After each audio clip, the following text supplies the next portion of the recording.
I'm going to his apartment to watch a movie. She announced about her male best friend at 11 p.m. Have fun, I said. Packed my stuff while she was watching movies. She got back at 4 a.m. to an empty apartment and a note. Hope the movie was worth it. The sequel's called Moving Out. Hey viewers, before we move on to the video, please make sure to subscribe to the channel and hit the like button if you want to see more stories like this. Thanks. The smell of garlic and thyme filled the apartment, a scent I'd come to associate with peace. It was a Tuesday, and Tuesdays were our night. Not officially, not written in some couple's contract, but an unspoken rule that had held for 2 years. After the chaos of Mondays, we'd reconnect. I'd cook, she'd choose the movie, and we'd forget the world outside existed. I was stirring the creamy mushroom sauce for the chicken, the radio playing softly in the background, when Sarah got home. The door didn't open with its usual tired sigh followed by her kicking off her heels. It swung open, and she breezed in, a whirlwind of energy that felt out of place in our Tuesday night sanctuary. Hey you, I said, leaning in for a kiss. She offered her cheek, already scrolling through her phone. Hey, smells good. Almost ready. Just letting the sauce reduce. I watched her. She was still in her work clothes, a sharp blazer and slacks, but she'd reapplied her lipstick. The deep red one. The one she usually saved for weekends or special occasions. Great, great, she said, not looking up from her screen. A smile played on her lips. Good day? I asked, trying to tap into her mood. Yeah, actually. Really good. She finally put her phone down and looked at me, her eyes bright. Jake finally closed that big marketing deal he's been talking about. The one with the sports drink brand. It's huge for him. Oh, Jake. The name was like a drop of ink in clear water, clouding the atmosphere. Jake was her best friend. A title that had felt benign a year ago, but had since grown sharp edges. He was a freelance marketing consultant, all manicured spontaneity and curated adventures. His life, as presented on social media, was a highlight reel of rooftop bars, impromptu road trips, and deep, profound conversations about the universe. I was an architectural drafter. My world was measured in lines, scales, and the quiet satisfaction of a foundation that wouldn't crack. Lately, Sarah seemed to see that not as stability, but as a cage. That's great for him, I said, my voice neutral. I turned back to the stove, giving the sauce a more vigorous stir than it needed. He's celebrating tonight, she continued, her tone casual in a way that was anything but. He just got that insane new surround sound system. The one that cost more than my car. He says watching a movie on it is a religious experience. A cold knot began to form in my stomach. I focused on the simmering sauce, the steady bubble of it a counterpoint to the sudden static in my head. We can watch something with great sound here, I offered, gesturing with the spoon to our perfectly good, year-old soundbar. That action movie you wanted to see is streaming. She laughed, a light, airy sound that didn't reach her eyes. Oh, Alex. It's not the same. This is about the full immersion. Jake's building a home theater. It's his passion project. I remembered my own passion project, building us this home. The late nights I'd spent assembling furniture, painting walls, mounting shelves for her book collection. It had been our project. Now, it was just my literal, boring apartment. The memory flashed, vivid and painful. Us, 6 months ago, painting the bedroom. She had a smudge of blue on her nose, and we'd ended up in a playful paint fight, collapsing on the drop cloth in a heap of laughter. I love building a life with you, she'd said, her head on my chest. The words now felt like they belonged to another person. So, you're going over there? I asked, my back still to her. Yeah. He's ordering takeout from that fancy Thai place, and we're gonna do a double feature. Probably be an all-nighter. She said it with a giddy excitement I hadn't inspired in months. I finally turned around. The clock on the microwave glowed 10:45 p.m. It's 11 o'clock on a Tuesday, Sarah. You have a board meeting at 9 a.m. tomorrow. Her face tightened. The excitement vanished, replaced by a familiar mask of exasperation. Don't be such a drag. It's just a movie. Jake knows how to have fun. He lives in the moment. Unlike you, always worried about schedules and tomorrow.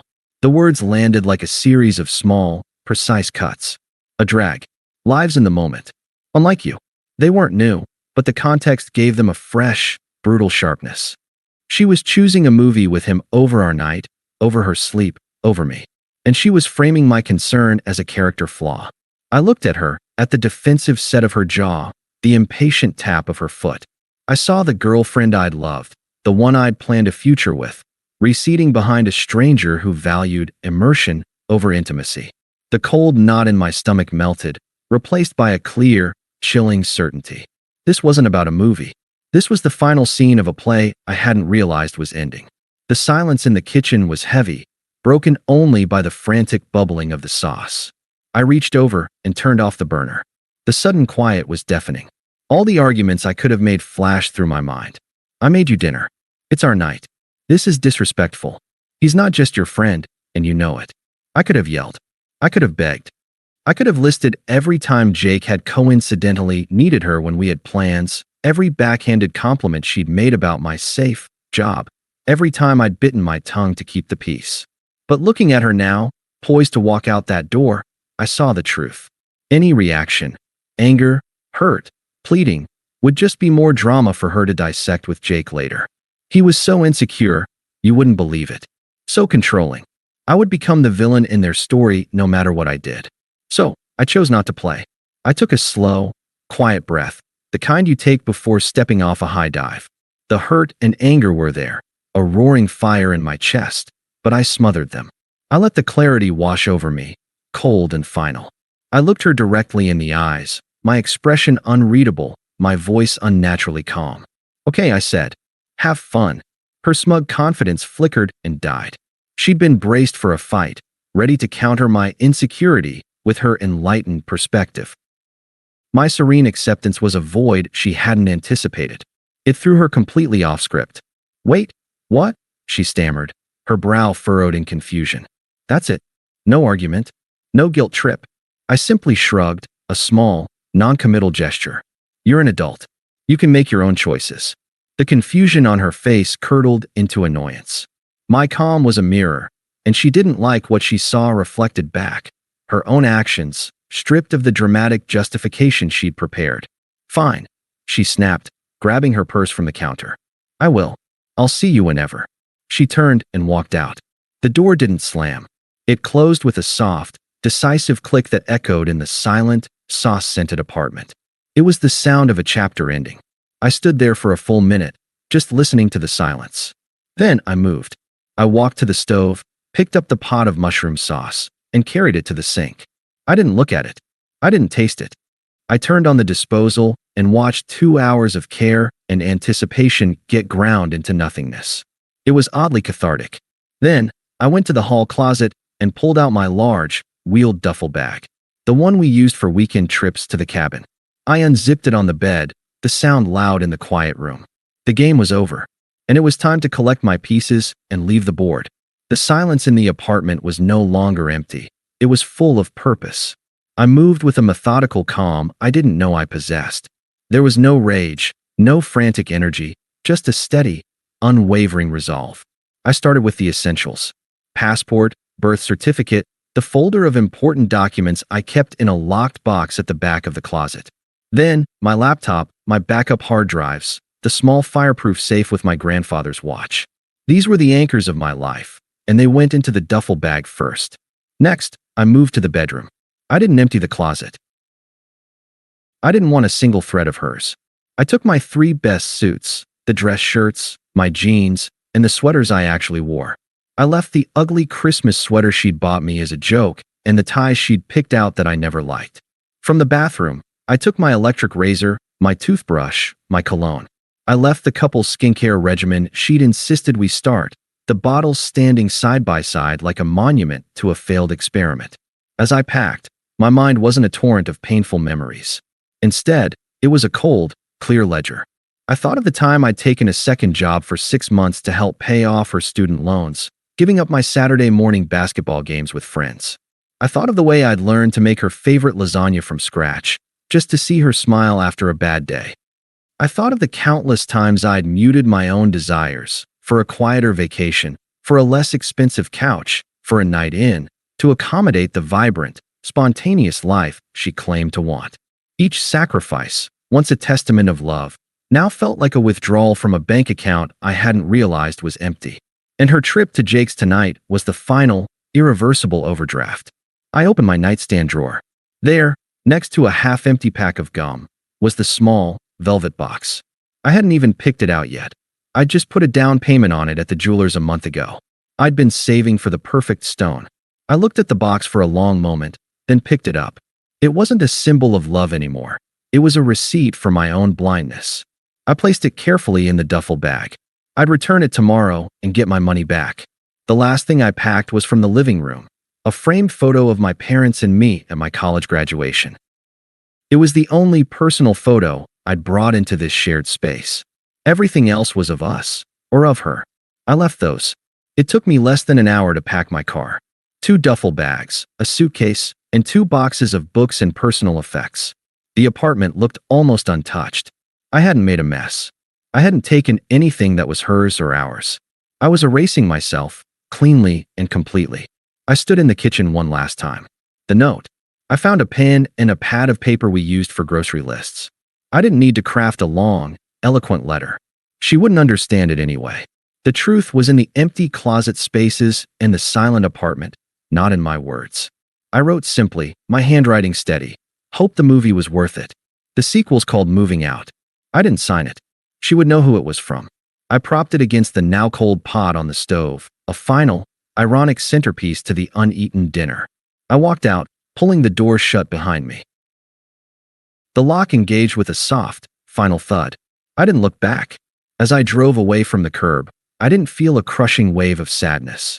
I felt light, unburdened. The weight of her constant, subtle disapproval was gone. The anxiety of competing with a ghost named Jake was gone. In their place was the quiet hum of the engine and the open road ahead.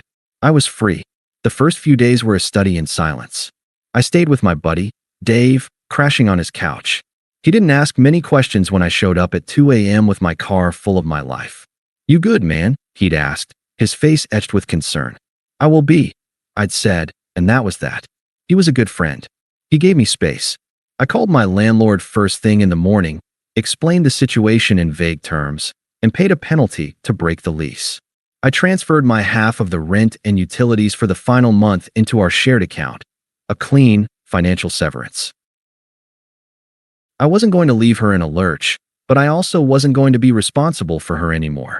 Then, I blocked her number, and her email, and her social media accounts. It wasn't an act of anger, but of self-preservation. I knew the storm was coming, and I had no intention of being caught in the rain. The storm arrived, as predicted, through indirect channels. My phone buzzed with a number I didn't recognize. I let it go to voicemail. "Alex? It's me. Where are you? The apartment is empty. This isn't funny. Call me back." Her voice was a mix of confusion and irritation. I deleted it. An hour later, another unknown number. This one was sharper. "Okay, I get it, you're mad. You're making a point. Fine. You've made it. Now can you please call me so we can act like adults?" Jake said this is really immature, by the way. I almost smiled. Of course Jake had an opinion.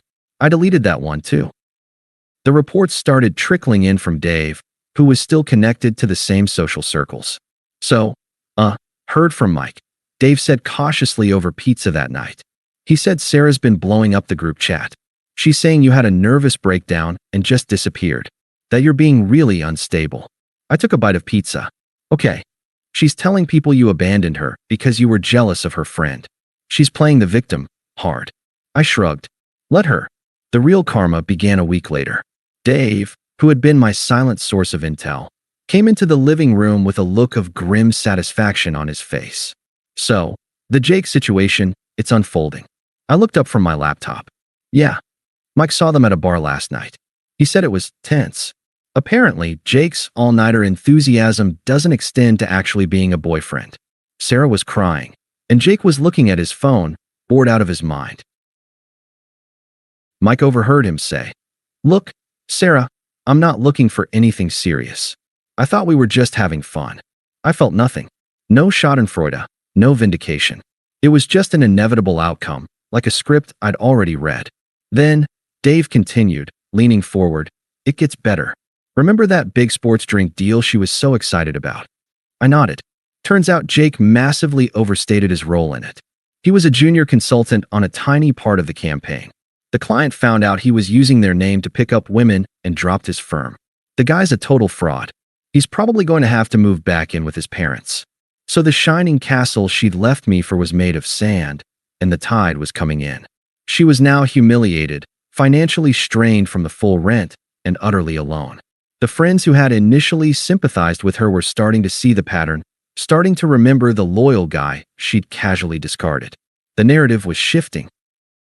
I didn't care. I was already looking at apartments online. A small, one-bedroom place with north-facing light. A place for just me. The silence there wouldn't be a void, it would be peace. And it was a peace I had earned. The silence I had built around myself became my fortress. I found a new apartment, a clean, modern one-bedroom on the other side of the city with huge windows that let in the morning sun.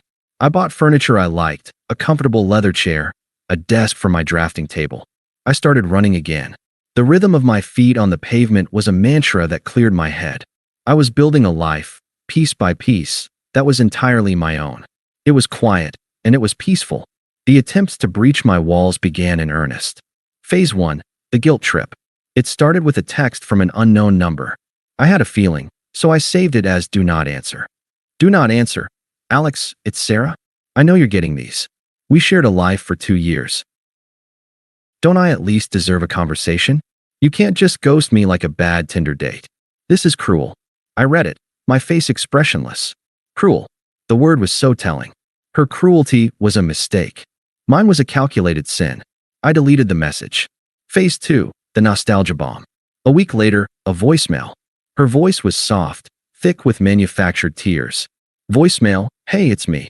I was cleaning out the apartment, and I found that mixed CD you made me when we first started dating. Remember that drive to the coast? We sang along to every terrible song. That was real, Alex. What we had was real. I made a huge mistake. I see that now. Jake. He's not the man I thought he was. He used me. I was so stupid. Please. I miss you. I miss us. I deleted it. She wasn't sorry for betraying me. She was sorry her affair partner had been a downgrade. She wasn't missing me. She was missing the stability I provided. The safety net I had been. Phase 3, the flying monkey. Then, her sister, Melissa, called. I almost didn't answer, but I wanted to see the playbook. Alex, it's Melissa, she began, her tone cloying and condescending. Look, I know Sarah messed up. She was led astray by that idiot. But you know how persuasive he can be. She's heartbroken. She's a mess. A real man would find it in his heart to forgive her. You need to be the bigger person here. She's learned her lesson.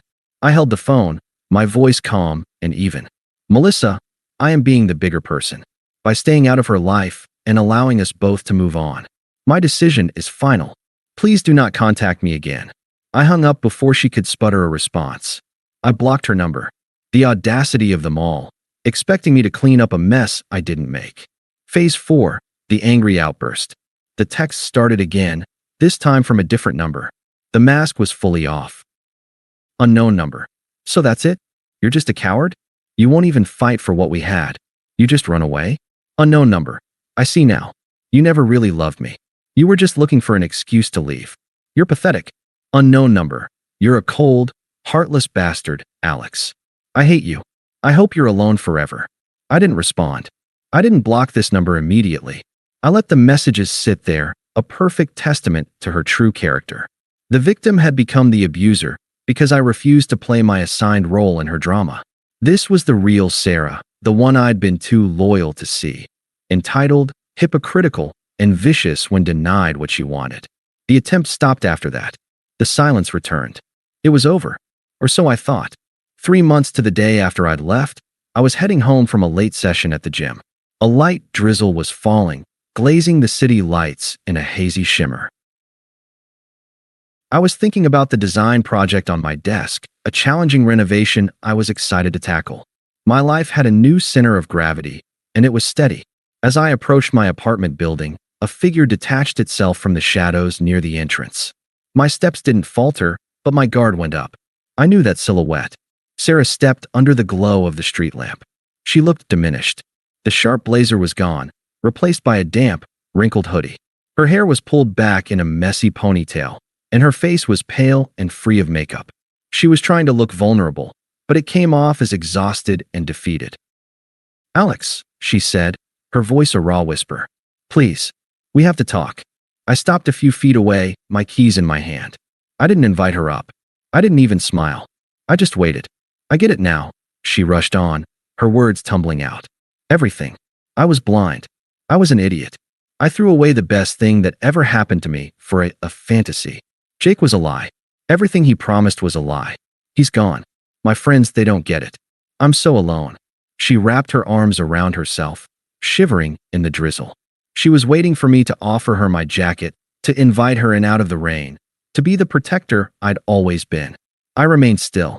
The silence stretched, becoming heavy and uncomfortable for her. "I'm sorry," she pleaded, genuine tears now mixing with the rain on her cheeks. "I'm so sorry. I love you. I never stopped. Can we please just start over? One coffee. That's all I'm asking." This was the moment. This was the culmination of all the quiet dignity, the restrained anger, the focused rebuilding. I looked at her, standing in the rain, a monument to her own poor choices, and I felt nothing but a distant, academic pity. She was no longer a person in my life. She was a lesson I had learned. My voice, when I finally spoke, was calm. It wasn't cold. It wasn't angry. It was final. It was the voice of a man closing a business deal that was no longer profitable. "Sarah," I said, "that chapter of my life is closed. I've moved on." She shook her head, a frantic, desperate motion. "No, don't say that. We can rewrite it. We can. I'm happy now." I continued, my tone flat and firm, cutting her off. "My life is peaceful. It's mine. And you." I paused, not for drama, but to find the most accurate word. "You are a disruption to that peace. A distraction I have no interest in entertaining." Her face crumpled. "Don't you care about me at all?" It was a child's question, a final, weak ploy. "I care about my peace," I repeated, making it my mantra. "And you are a threat to it. Our relationship is over. It has been for months. You need to accept that and move on with your life, because I already have." I saw the last flicker of hope die in her eyes. She had thrown every weapon in her arsenal: guilt, nostalgia, anger, pity, and I had simply refused to be wounded. Her power over me was gone. She was just a woman standing in the rain, and I was a man who needed to go inside and shower. "So that's it?" she whispered, the fight gone from her, leaving only a hollow shell. "That's it," I said, my voice soft but absolute. "Goodbye, Sarah." I turned, slid my key into the lock, and walked into the warm, dry lobby. I didn't look back. I heard no sob, no scream, no sound at all from the other side of the door.